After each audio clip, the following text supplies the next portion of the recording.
శ్రీ పరమాత్మనే నమః. శ్రీ గురుభ్యో నమః.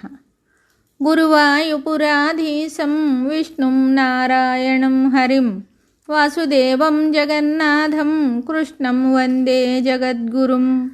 నారాయణ భట్టతిరి కృతం శ్రీమన్నారాయణీయము 7వ దశకం 4వ శ్లోకము.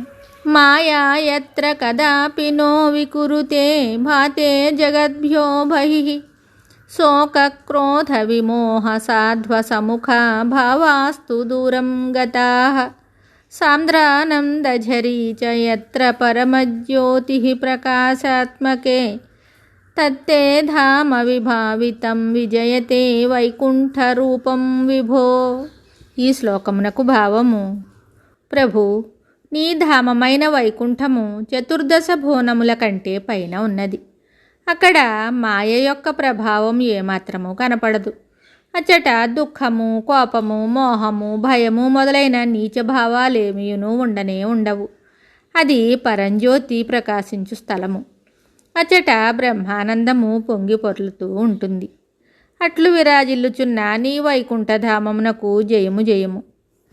మరి ఒక శ్లోకంతో మళ్ళీ కలుద్దాం. శుభం.